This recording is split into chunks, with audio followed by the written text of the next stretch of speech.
Hello hi guys पालतू love boy mini blog आउ देख पार्थिबे बे आम गाँ रु आउ डांगसटा जाउछि कहीं आज चाष हम बोली कहते कॉल कर जाउछि आउ आसतु देखेबी आउ नायरा रु डांगसटा जावाई केमती लॉन्ग रास्ता पड़ुछि चलतु वीडियो रुहतु देखौछि मु आउ एड़ा देखंतु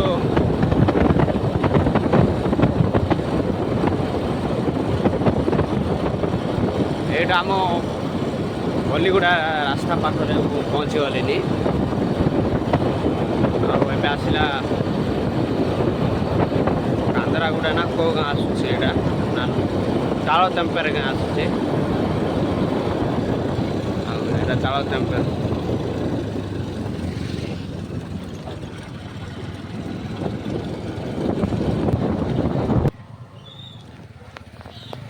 आसला गुडार छक एबाटे गले 50 किलोमीटर पड़ो आउ एबाटे जदि आप जी बोले आपको 60 किलोमीटर पड़ो एबाटे गले मीनाजला जा पड़ो आउ एबाटे गले आउ कलाघाट बारे जा पड़ो कहीं एबाटे गले बहुत रास्ता पाक किंतु रास्ता भल ना आउ मु भावुची मीनाजला बाटे जीवी आउ मीनाजला भितर दे जाकि जी भावुची देखु एटा एबाटे जा मीनाजला रास्ता एटा आउ शिव को दर्शन कर जीवी बोली मुझे एबाटे जाक चाहूँगी आउ एबाटे रास्ता पाक किंतु रास्ता भल ना आउ मुझे लगे एबार दे जाऊँगी आसतु मु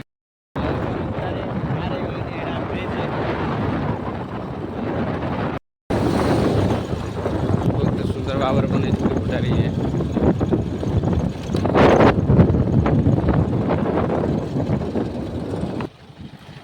आउ मु तो पेट्रोल पकईलनी कहीं मोर गाड़ी रे फुल टैंकी पेट्रोल अच्छी बोलिकी आउ देखो यहाँ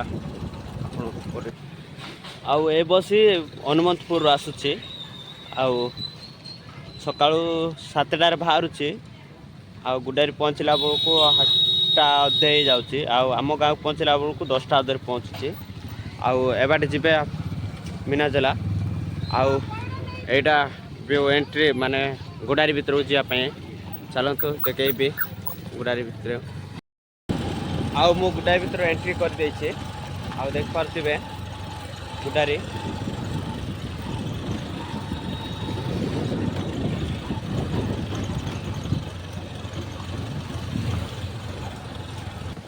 आउ किंतु मो गाड़ीटा कवरिंग लगेबा बोली मुझे रही आउ कवरिंग लगेला पर आपको देखेबी भीतर व्यू केमती अच्छी आउ कवर लगाऊँ मो गाड़ी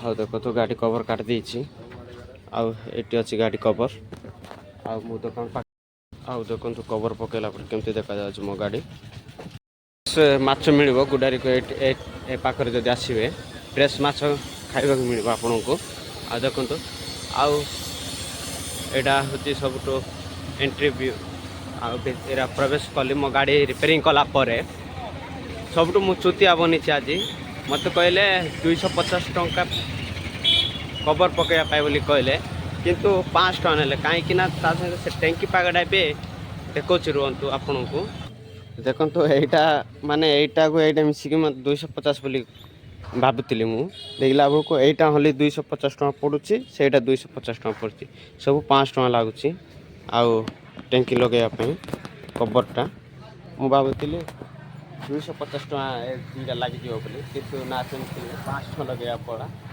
आउ इंजिन ऑयल टी चेंज करवा आउ से सोल्डिंग करवा मो गाड़ी तापर चलतु मुझे देखेबी केमती करा जाए गुडारी मार्केट तो बुली सारे आउ एबे बाहर जावाई आगू मो गाड़ी इंजिन ऑयल चेंज करी भावुली किंतु एबे करेनि आउ गाड़ीटा इंजिन ऑयल भल अच्छे बोली कहते आउ चलतु जा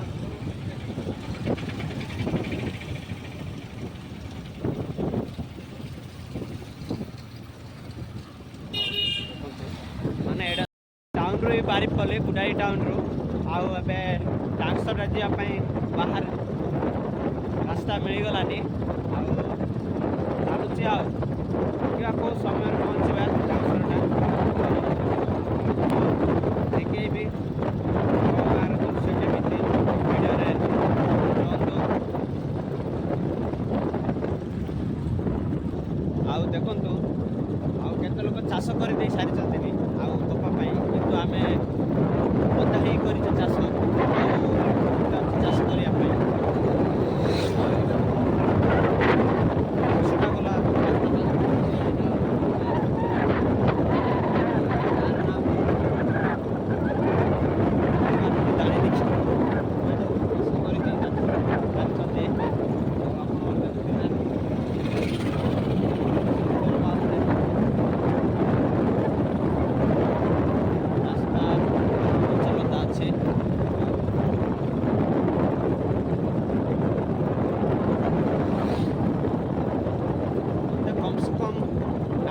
ପହଞ୍ଚିବା ପାଇଁ 2 ଘଣ୍ଟା ଲାଗିବ।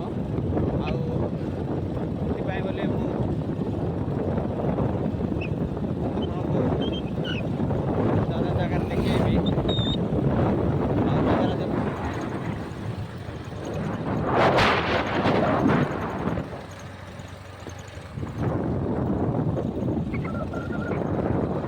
ଭିଡ଼ିଓ ରୁହନ୍ତୁ ଦେଖେଇବି। କ'ଣ ପାଇଁ ଫାଲତୁ ଭିଡ଼ିଓ ବୋଲି ବନଉଛି ଜାଣିଛନ୍ତି? କିନ୍ତୁ ମୁଁ ଚାଷ କରୁଛି, ଧାନ କରୁଛି, କପା କରୁଛି, ତା ସହିତ ମୋ ନିଜର ବି ପାଲିଆ ବାଡ଼ ଅଛି। ଆଉ ମୁଁ ଫାଲତୁ ଭିଡ଼ିଓ ଏଥିପାଇଁ ବନଉଛି ଯେ ଲୋକ ଦେଖିକି ଭାବନ୍ତୁ ଫାଲତୁ କ'ଣ କରୁଛି,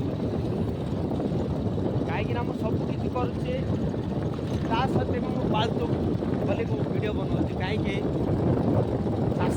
ଚାଷୀଙ୍କ ପାଇଁ କିଛି କାମ ନାହିଁ।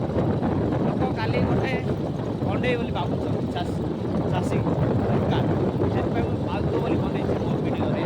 ଆଉ ଆପଣଙ୍କୁ ଦେଖେଇବି ମୁଁ କେମିତି ଏ ଫାଲତୁ କପା କରୁଛି, ଧାନ କରୁଛି, ଆପଣଙ୍କୁ ନିଶ୍ଚୟ ଦେଖେଇବି। ଆଉ ଆପଣ ଭିଡ଼ିଓ ରୁହନ୍ତୁ, ଆଉ ଆଗକୁ ଦେଖିବେ ମୋର ଚାଷ କେମିତି ହୁଏ, ଆଉ ଧାନ ବିଲ ଆଉ କପା ଚାଷ ପାଇଁ। ଦେଖନ୍ତୁ ଭାଇ ଏଇଟା ଏଇ ସବୁ ଜମି ଭାଇ, ଏଇଠି କିଛି ବୋର୍ ନାହିଁ ଭାଇ, ବୁଝୁଛନ୍ତି ଆପଣମାନେ? ଏଇ ଗାଁଟା ମାନେ ଏଇ ଗାଁର କିଛି ବୋର୍ ନାହିଁ। କାହିଁକି ନା ଏଇଟା ଯଦି ଉପରବାଲା ଯଦି ଚାହିଁବ ଯଦି ବୋଲେ ଏଇ ବିଲ ସବୁ ଧାନ ପାଚିବ ଭାଇ, ନହେଲେ ପାଚିବନି।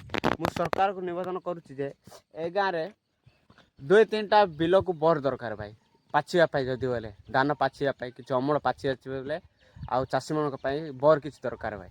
କାହିଁକି ନା ଆଉ ସରକାରକୁ ଏତେ ନିବେଦନ କଲା ପରେ ବି ଆଉ ସରକାର ଏ ଗାଁକୁ ଦୁଃଖ କିଛି ବୁଝୁନାହାନ୍ତି ଭାଇ।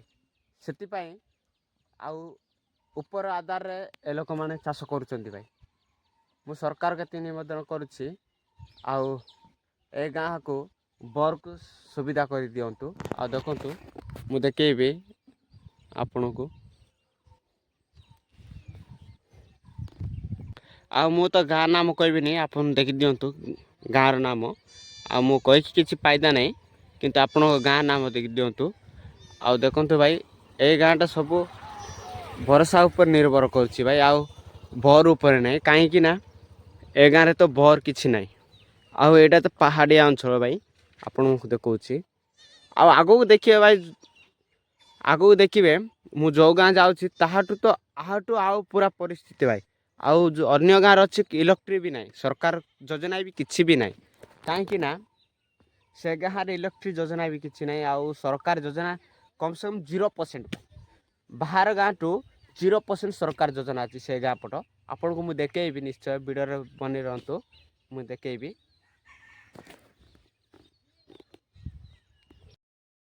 ଆଉ ମୁଁ ମିନା ଜିଲ୍ଲା ପାଖରେ ପହଞ୍ଚିଗଲି, ଆପଣଙ୍କୁ ମୁଁ ଦେଖେଇବି। ଆଉ ଏଇଟା ରାସ୍ତାଟା ରିପେୟାରିଂ ଚାଲୁଛି, ମୁଁ ଦେଖାଉଛି। ଯାହାକି ମିନା ଜିଲ୍ଲା ଯିବା ପାଇଁ ଏଇଟା ଷ୍ଟ୍ରେଟ୍ ଥିଲା, କିନ୍ତୁ ଏଇଠି କେନାଲ୍ ବନେଇ ନଥିଲେ ବୋଲି ଆଉ ସେଇଟା ଭାଗିକି ରିପେୟାରିଂ କରିଛନ୍ତି। ଆଉ ମିନା ଜିଲ୍ଲା ରାସ୍ତା ପାଇଁ ଆପଣଙ୍କୁ ଦେଖେଇବି, ଗାଡ଼ିଟା ପଶି ଯାଇଛି ଏଇଠି। ଆଉ କାହିଁକିନା ବହୁତ ଭିଡ଼ରେ ଦବି ଯାଇଛି ଅନ୍ୟ ନୂଆ ରାସ୍ତା ବନେଇଥିବାରୁ। ଆପଣଙ୍କୁ ଦେଖେଉଛି ଦେଖନ୍ତୁ। ଆଉ ଦେଖନ୍ତୁ ଏଇଟା ଅଛି ମିନାଜଲା, ମାନେ 2ଟି ରାସ୍ତା ଅଛି ମିନାଜଲା ମାନେ ମାନେ ସେ ମନ୍ଦିରକୁ ଯିବା ପାଇଁ। ଆପଣଙ୍କୁ ଏଇଟା ଏ ଗାଁ ଦୃଶ୍ୟ ଦେଖାଉଛି ମୁଁ ଦେଖନ୍ତୁ। ଆଉ ମାଆ ମାନେ ସେଇଠି ଟୁଲ ଆଉ ଇଏ କରୁଛନ୍ତି ପ୍ରକୃତି ଦେବା ଜିନିଷକୁ ତାଙ୍କେ ନିଜେ ଗୋଟେଇ ଆଣିକି ମାନେ ଚପାଟ ଚଢ଼େଇକି ଶୁଖେଇକି ତେଲ ବନାଉଛନ୍ତି। ଆଉ ଏଇଟା ହେଉଛି ମିନାଜଲା ରାସ୍ତା ଆପଣଙ୍କୁ ମୁଁ ଦେଖେଇବି। ଆଉ ଗୋଟେ ରାସ୍ତା ଅଛି ଏଇ ରାସ୍ତା ଗଲେ ବି ହେବ କିନ୍ତୁ ମୁଁ ଅନ୍ୟ ଆଉ ଗୋଟେ ରାସ୍ତାକୁ ମୁଁ ଦେଖେଇବି ଆପଣଙ୍କୁ। ଆସନ୍ତୁ ଭିଡ଼ିଓରେ ବନେଇ ରହନ୍ତୁ ଭିତରକୁ ଯିବା ମିନାଜଲା ମାନେ ଅନ୍ୟ ରାସ୍ତା ବାଟେ ଯିବା ଏଇ ରାସ୍ତା ବାଟେ ଯିବାନି। ଏ ରାସ୍ତା ଗଲେ ବି ହେବ କିନ୍ତୁ ଆମେ ଏ ରାସ୍ତା ଯାଇପାରିବାନି କାହିଁକିନା ସେଇଠି ଗାଡ଼ି ଡେଇବା ପାଇଁ ବହୁତ ଅସୁବିଧା ହେଉଛି। ଆଉ ନେକ୍ସଟ ରାସ୍ତା ବାଟେ ଯିବା ଆପଣଙ୍କୁ ମୁଁ ଦେଖେଇବି ନିଶ୍ଚୟ। ଆଉ ଦେଖନ୍ତୁ ଆଉ ମାଆ ମାନେ କେମିତି ଟୁଲ ଚଢ଼ଉଛନ୍ତି। ଆପଣଙ୍କୁ ଯେଉଁ ଗାଁ ଦେଖେଇଥିଲି କିନ୍ତୁ ସେଇ ଗାଁରୁ 50 ମିଟର ଦୂରରେ ଆଉ ମିନାଜଲା ପଡ଼ୁଛି ଆପଣଙ୍କୁ 50 ନାହିଁ 100 ମିଟର 50 ମିଟର ଦୂରରେ ମିନାଜଲା ପଡ଼ୁଛି ମାନେ ସେଇଟା ଫାଷ୍ଟ ରାସ୍ତା ମାନେ ନାଇରାରୁ ଆସିବା ପାଇଁ ସେଇଟା ରାସ୍ତା। ଆଉ ଯଦି ଆପଣଙ୍କୁ ଚନ୍ଦ୍ରପୁରରୁ ଆଉ ଡାଂସଡ଼ାର ଯଦି ଆସିବା ପାଇଁ ବୋଲେ ଏଇ ରାସ୍ତା ପଡ଼ୁଛି ଆପଣଙ୍କୁ ଦେଖାଉଛି ମୁଁ ଦୃଶ୍ୟଟା ଏଇଟା। ଆଉ ଦେଖନ୍ତୁ ମିନାଜଲା ପହଞ୍ଚି ସାରିଛନି। ଆଉ ଶ୍ରୀ ମିନକେତନ ଆଉ ମିନାଜଲା ଆଉ ଦେଖନ୍ତୁ ଏଇଟା ଅଛି ଏଣ୍ଟ୍ରି ପୋଜିସନ୍ ଆପଣଙ୍କୁ। ଆଉ ମୁଁ ଆପଣଙ୍କୁ ଦେଖେଇବି ଭିତରେ କେମିତି ଭିୟୁ ଅଛି ଆପଣଙ୍କୁ ଆଜି ଦେଖେଇବି। ମାନେ ଏଇଟା ମୁଁ ମାନେ ଏଇ ରାସ୍ତା ମୁଁ ଡେଲି ଯିବା ଆସିବା କରେ କିନ୍ତୁ ଆପଣଙ୍କୁ ମୁଁ ଏବେ ଦେଖେଇବି ଆଜି ଯିବି ଆପଣଙ୍କୁ ଦେଖେଇବି କେମିତି ଅଛି ଆସନ୍ତୁ ଦେଖିଯିବା ମିନାଜଲା। ଆଉ ଦେଖନ୍ତୁ ଅତି ସୁନ୍ଦର ଭାବରେ ବନା ହେଇଛି।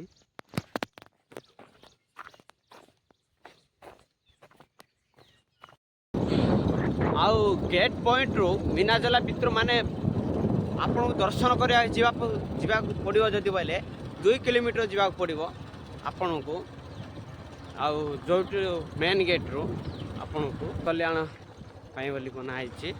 ଆଉ ଏଠି ହଷ୍ଟେଲ ବି ଅଛି ପିଲାଙ୍କୁ ପଢ଼ିବା ପାଇଁ ସୁବିଧା ଦିଆଯାଉଛି।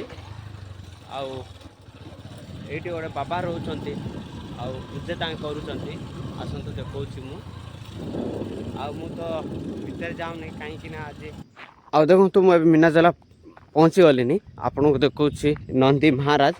ଆଉ ଦେଖନ୍ତୁ ଆଉ ଆମ ଶାସ୍ତ୍ରରେ ଲେଖା ଯାଇଛି ଯେ ଯଦି ଆପଣ ଯଦି ନନ୍ଦୀକୁ ମାନେ ନନ୍ଦୀ ପାଖେ ଯାଇ ତାଙ୍କ କାନରେ ଯଦି କିଛି କହିବେ ମାନେ ଆପଣଙ୍କର ସବୁ କାମନା ପୂରଣ ହୁଏ ବୋଲି ମୁଁ ଜାଣିନି କିନ୍ତୁ ଆମ ହିନ୍ଦୁ ଶାସ୍ତ୍ରରେ ଲେଖା ଯାଇଛି।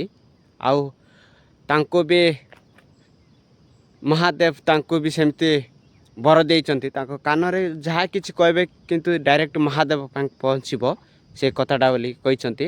ଆଉ ଦେଖନ୍ତୁ ଆପଣଙ୍କୁ ମିନାଜଲାର ଦୃଶ୍ୟ ଦେଖାଉଛି ମୁଁ। ଆଉ ସେଇଟା ଅଛି ମାନେ ଆମ ନାଇରା ଯିବା ଆସିବା ରାସ୍ତାଟା ନାଇରାପଟରୁ ଆସୁଛନ୍ତି ଯଦି ଆପଣମାନେ ସେଇ ରାସ୍ତାଟା ସେଇଟା। ଆଉ ଏଇଟା ମୁଁ ଚନ୍ଦ୍ରପୁର ଯିବା ରାସ୍ତା ପଟରୁ ଆସୁଛି କିନ୍ତୁ ଦେଖନ୍ତୁ ଆପଣଙ୍କୁ କେତେ ସୁନ୍ଦର ଭାବରେ ଦେଖାଉଛି। ଆଉ ମିନାଜଲା ଆପଣଙ୍କୁ ଆସିଲେ ବହୁତ ଭଲ ଲାଗିବ କିନ୍ତୁ ଏଇଠି ସରକାର କିଛି ଯୋଜନା କରୁନାହାନ୍ତି ସେଇଠି ଦୁଃଖିତ ମୋତେ ଦୁଃଖ ଲାଗୁଛି। କାହିଁକି ଯଦି ସରକାର ଯଦି କିଛି ଏଇଠି ଡେଭଲପ୍ ହେବା ପାଇଁ ଯଦି କିଛି ସାହାଯ୍ୟ ଯଦି କରିବେ ଯଦି ବୋଲେ ଆପଣଙ୍କୁ ଏଇଠି ପ୍ରତ୍ୟେକ ଦିନ ଆସିଲେ ବି ଲୋକ ଭିଡ଼ ଦେଖାଯିବ। ଆଉ ସୁନ୍ଦର ମାନେ ମିନାଜଲା ଏତେ ସୁନ୍ଦର ଦେଖାଯାଉଛି ଯେ ଆପଣ ବିଶ୍ୱାସ କରିବେନି କେବେ ଆସନ୍ତୁ ମିନାଜଲା। ଆଉ ଆପଣଙ୍କୁ ଏଇଠୁ ବେଶୀ ନାହିଁ ମାନେ ହାଫ୍ କିଲୋମିଟର ଯଦି ଚାଲିକି ଯିବେ ଆପଣଙ୍କୁ 2ଟି ନଦୀ ମିଳନ ବା ଦେଖାଯିବ। ଆଉ ଗୋଟେ ଚାଳଦିଆ ନଦୀ ଆଉ ଗୋଟେ ପୁଲପୁଲିଆ ନଦୀ ବୋଲି କହୁଛନ୍ତି ମୁଁ ଜାଣିନି କିନ୍ତୁ ଆପଣଙ୍କୁ ମୁଁ ଦେଖାଉଛି। ଆଉ ଚାଲନ୍ତୁ ଆପଣମାନେ ବି ଦେଖନ୍ତୁ। ଆଉ ଏଇଟା ହେଉଛି ଚାଳଦିଆ ଆଉ ପୁଲପୁଲିଆ ନଦୀ ବୋଲି କହୁଛନ୍ତି କିନ୍ତୁ ଆପଣମାନେ ଯଦି ଯିବେ ମାନେ ହାଫ୍ କିଲୋମିଟର ଚାଲିକି ଯିବେ ଯଦି ଆପଣମାନେ ଦେଖିବେ ସେ ନଦୀଟାକୁ। ଆଉ ଆସନ୍ତୁ ମୁଁ ଦେଖାଉଛି ଆପଣଙ୍କୁ ବି। ଆଉ ମୁଁ ତ ସେଠି ଯିବାକୁ ଚାହୁଁଛି କିନ୍ତୁ ମୋତେ ଟିକେ ଡର ଲାଗୁଛି କାହିଁକିନା ମୁଁ ଜଣେ ଅଛି ଆଉ ମୁଁ ଦେଖାଉଛି। ଆଉ ଦେଖନ୍ତୁ ଆଉ ଅତି ସୁନ୍ଦର ଭାବରେ ଅଛି। ଆଉ ବହୁତ ଇଏ ଲାଗିବ କିନ୍ତୁ ଏ ଗାଁ ଆଖପାଖ ଗାଁ ବି ଟିକେ ଆଉ ଲୋକ ବଞ୍ଚିପାରିବେ ଟିକେ ଡେଭଲପ୍ ହେବ ଯଦି ବୋଇଲେ ଏ ରାୟଗଡ଼ା ଜିଲ୍ଲା ଆଉ ମିନାଜଲାକୁ। ଆଉ ଆପଣମାନେ ଦେଖନ୍ତୁ ଆଉ ଏନ୍ଜୟ କରନ୍ତୁ ଆସିକି ବି ଏନ୍ଜୟ କରିବେ। ଆଉ କ'ଣ ପିକନିକ୍ ଯଦି ବନାଇବାକୁ ଚାହୁଁଛନ୍ତି ଆସିକି ବି ଏଇଠି ବନେଇ ପାରିବେ। ଆଉ ଅତି ସୁନ୍ଦର ଭାବରେ ପ୍ରକୃତି ବି ବନେଇଛି।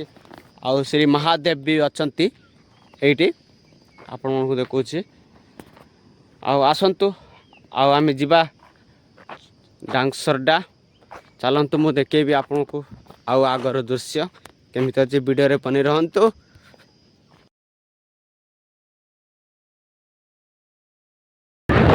ଆଉ ଦେଖନ୍ତୁ ବିନା ଜଲ ବାଲା ପହରେ ଏବେ ଏଇଟା ରାସ୍ତା ଆପଣଙ୍କୁ ଦେଖାଉଛି ମୁଁ କେତେ ଅତି ସୁନ୍ଦର ଭାବେ ପ୍ରକୃତି ହେଇଛି ଆପଣଙ୍କୁ ଦେଖାଉଛି।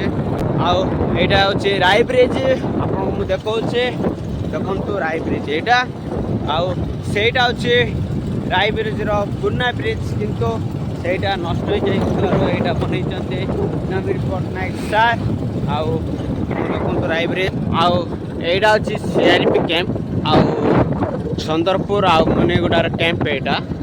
ଆଉ ଦେଖନ୍ତୁ ଏଇ ଭାବରେ ଦୃଶ୍ୟରେ ଆଉ ତା ପାଖରେ ଅଛି ଲେଡ଼ିଜ୍ ହଷ୍ଟେଲ ଆଉ ଏଇଟା ଅଛି ଲେଡ଼ିଜ୍ ହଷ୍ଟେଲ। ଆଉ ଦେଖନ୍ତୁ ଏଇଟା ଅଛି ଆପଣ ଯଦି ନାଇରା ଗୁଡ଼ାଇ ଦେଇ ଆସିବେ ଏଇଟା ଅଛି ସେଇ ରାସ୍ତା ଆପଣଙ୍କୁ ଦେଖାଉଛି ମୁଁ। ଆଉ ଏଇଟା ଅଛି ଚନ୍ଦରପୁର ଯିବେ ଆପଣ ମାନେ। ଆଉ ଏଇଟା ଅଛି ମୁନିଗୁଡ଼ା ଯିବା ପାଇଁ ରାସ୍ତା ମାନେ ମୁନିଗୁଡ଼ା ହନୁମନ୍ତପୁର ଯିବା ରାସ୍ତା। ଆଉ ମୁଁ ଦେଖାଉଛି ଆପଣ ମୁଁ ଏବେ ଅଛି ମାନେ ଚନ୍ଦରପୁର ଆଉ ମୁନିଗୁଡ଼ା ନାଇରା ଯିବା ମାନେ ସେଣ୍ଟର ଜାଗାରେ ଅଛି ଛକରେ ଯାହାକି ମୁଁ ଆପଣଙ୍କୁ ଦେଖାଉଛି। ଦେଖନ୍ତୁ ଏଇଟା ଅଛି ଚନ୍ଦରପୁର ଯିବେ ମାନେ ମୁନିଗୁଡ଼ା ଯିବେ ଆଉ ଏଇଟା ହେଉଛି ନାଇରା ଯିବେ ଆପଣମାନେ। ଏଇଟା ହେଉଛି ଚନ୍ଦରପୁର ଯିବେ ଆପଣ ଚନ୍ଦରପୁର ଯିବେ ଯଦି ଦୃଶ୍ୟ ଆଉ ତାଠୁ ବି ଅଧିକ ବହୁତ ସୁନ୍ଦର ଦେଖାଯାଉଛି। କିନ୍ତୁ ଆପଣ ଦେଖନ୍ତୁ ଆଉ ତା ସହିତ ମୋ ପଛରେ ଅଛି CRP କ୍ୟାମ୍ପ ଅଛି ଆଉ ତା ସହିତ ହଷ୍ଟେଲ ବି ଅଛି ଆପଣଙ୍କୁ ଦେଖାଉଛି ମୁଁ। ଦେଖନ୍ତୁ ଆଉ ଦୃଶ୍ୟ ଦେଖନ୍ତୁ ଆଉ ଏଇଠି ଆପଣଙ୍କୁ ଦେଖାଉଛି ମୁଁ ବର୍ଡର ଦେଖନ୍ତୁ ଚେକ୍ କରନ୍ତୁ ଆଉ ଦେଖିଦିଅନ୍ତୁ ବର୍ଡରକୁ। ଆଉ କେଉଁଠି କେତେ କିଲୋମିଟର ଅଛି ତେଲେଙ୍ଗାପଦର 25 କିଲୋମିଟର, ମିନାଜଲା ଅଛି 5 କିଲୋମିଟର, ଗୁଡ଼ାରେ ଅଛି 32 କିଲୋମିଟର ଆଉ ଅଛି 52 କିଲୋମିଟର ଅଛି ସରି। ଆଉ ଦେଖିପାରୁଥିବେ ଆଉ ପଦମପୁର ବି ମାନେ ଏଇ ରାସ୍ତା ଯିବେ ନାଇରା ଗୁଡ଼ାରେ ଏଇ ରାସ୍ତା ପଡ଼ୁଛି ଆଉ ପଦମପୁରକୁ ଆପଣଙ୍କୁ 52 କିଲୋମିଟର ପଡ଼ିବ। ଆଉ ଦେଖନ୍ତୁ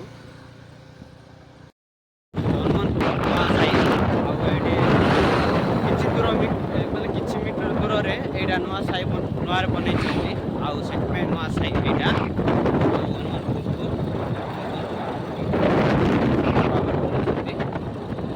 ଆଉ ଭିଡ଼ିଓ କରୁଛନ୍ତି କି ବୋଲି କହିଲେ ହଁ ମୁଁ ଭିଡ଼ିଓ କରୁଛି ନୂଆରେ ଭିଡ଼ିଓ କରୁଛି କିନ୍ତୁ ମୁଁ ଜାଣିନି କେମିତି ୟୁଟ୍ୟୁବରେ ଅପଲୋଡ଼ କରାଯାଏ ଆଉ କେମିତି ଇଏ କରାଯାଏ। ଆଉ ବୋଲି କହୁଥିଲେ ଭାଇ ଏଡ଼ିଟିଂ କରୁଛୁ ନା କ'ଣ ବୋଲି କହିଲେ କିନ୍ତୁ ମୁଁ କହୁଛି ମୁଁ ଏଡ଼ିଟିଂ କରୁନି। ମୁଁ ଡାଇରେକ୍ଟ ଯାହା ଭିଡ଼ିଓ କରୁଛି ମୁଁ ଡାଇରେକ୍ଟ ଛାଡ଼ିଦିଏ ଆଉ ମୁଁ କେଉଁଠି କାଟିକି ଇଏ କରିକି ବି ମୁଁ ଆଉ ୟୁଟ୍ୟୁବରେ ଅପଲୋଡ଼ କରୁନି ଡାଇରେକ୍ଟ ମୁଁ ଛାଡ଼ିଦିଏ ଭାଇ। ମୁଁ ଯେମିତି ଦେଖା ସେମିତି ଛାଡ଼ିଦିଏ। ଆଉ ମୁଁ ଏଡ଼ିଟିଂ କରିଲେ ଚାହିଁଲେ ମୁଁ ଏଡ଼ିଟିଂ କରିପାରିବି କିନ୍ତୁ ମୁଁ ଏଡ଼ିଟିଂ କରୁନି ଭାଇ କାହିଁକିନା ମୁଁ ନୂଆରେ ଭିଡ଼ିଓ କରୁଛି ଆଉ ଅପସନ୍ ବି ଅଛି ମୋ ପାଖେ ବି ଅପସନ୍ ଅଛି ଏଡ଼ିଟିଂ କରିବା ପାଇଁ କିନ୍ତୁ ମୁଁ ଏଡ଼ିଟିଂ କରୁନି।